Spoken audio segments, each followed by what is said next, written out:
बहुचर्चित किन्नर हत्या घटना पिपिली किन्नर हत्या मामला सिफा गेट निकटे डेमो देखाइला अभियुक्त बहुचर्चित किन्नर अंजय ओरफ सोना हत्या मामलें पिपिली पुलिस को मिली बड़ सफलता। आज पुलिस अभियुक्त को धरी हत्याकांडर सिंडिकेशन करिछि। भुवनेश्वर उपकंठ सिफा गेट सामने किभଳି एवं केउं परिस्थिति रे अंजय को हत्या कराइतला तार पुनरावृत्ति करिछि गिरफ अभियुक्त। गत फेब्रुआरी 1 तारिख राति जातीय राजपथ कड़े अंजय छिड़ा होता बेले दुई जन दुर्बृत्त तांको छुरी भूसी हत्या करी फेरार हो जाते। पुलिस प्राथमिक तदंत अनुसार अंजय पाखर सुना चेन और टंका छिनताई करने उद्देश्य यह हत्याकांड घटिला।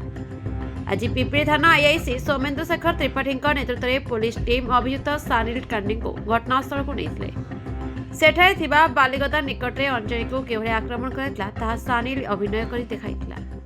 सूचना योग्य जे एही मामलार मुख्य अभियुक्त कृष्णा कांडी गत बुधवार पुलिस एनकाउंटर में आहत होई वर्तमान कटक बड़ डाक्तरखाना चिकित्सित होउछन्ति। हत्याकांड में व्यवहृत मारणास्त्र एवं बाइक को पुलिस पूर्व जबत कर सारी।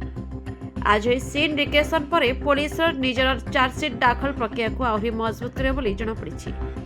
अभियुक्त कृष्णा कांडी जड़े पेशादार अपराधी और थाना पूर्व अनेक छिनताई मामला रही। किन्नर संघ पक्षर यह हत्याकांड को नहीं कड़ा प्रतिवाद कर। Bureau report Harshika media.